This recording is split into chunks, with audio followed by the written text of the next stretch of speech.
Finally आम्ही आमच्या येणे गावाच्या पालखी सोहळ्यात आनंद घेण्यासाठी पोहोचलो.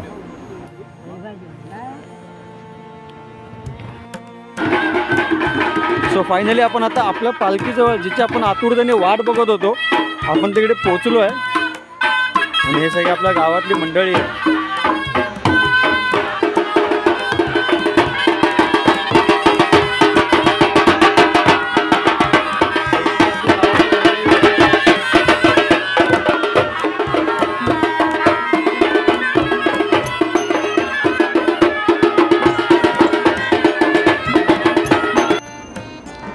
वयात एका लहान मुलाला पारंपरिक वाद्य वाजवताना आणि मिरवणुकीचा आनंद घेताना पाहून मी आणखीनच उत्साहित झालो. सो ही आहे आपल्या गावच्या बैलनाथाची पालखी. आपले देवीकडे घाटात या पालखीमध्ये असे बसले आणि हे आपले सगळे ग्रामस्थ जे कंटिन्यू 6 दिवस फिरत आहेत विदाऊट चपला. आणि तोच उत्साह तीच एनर्जी घेऊन आपण सगळे त्याच उत्साहाने आपण वाटचाल सुरू केली. आपला लाचचा गाव आहे, अजून एक वाडी बाकी आहे, त्याच्यानंतर आपण आपल्या गावाला जाऊ. पण हे काहीसं आपले ही सजावट जे आपल्या देवाला खूप रोजच्या लोकलला घेऊन जाते असं काहीसं तुम्हाला म्हटलं नाही.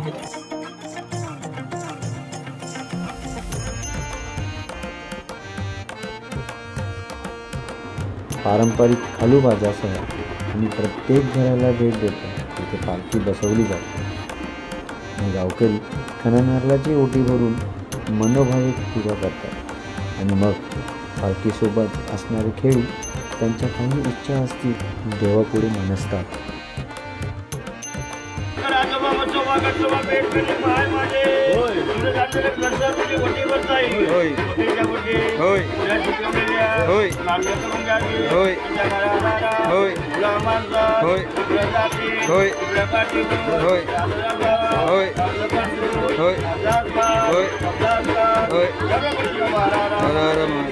काही ठिकाणी पालखी घराच्या अंगणात येताच पालखीला नाचवायचे काही वेगळेच उत्साह बघायला मिळतो.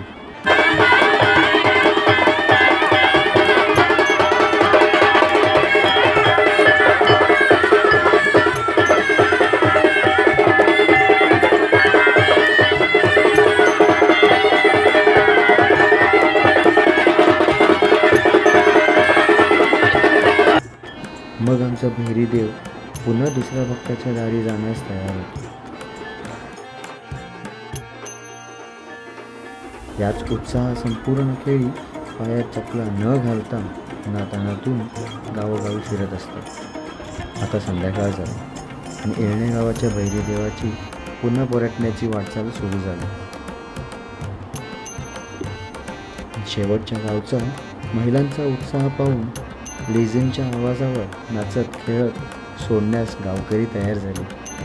आणि हाच उत्साह पाहून आमच्या भैरी देवाचे पायी काही निघायला निघत नव्हते. शेवटी भक्तांच्या सगळ्या इच्छा पूर्ण करून देव आपल्या गावासाठी निघाले.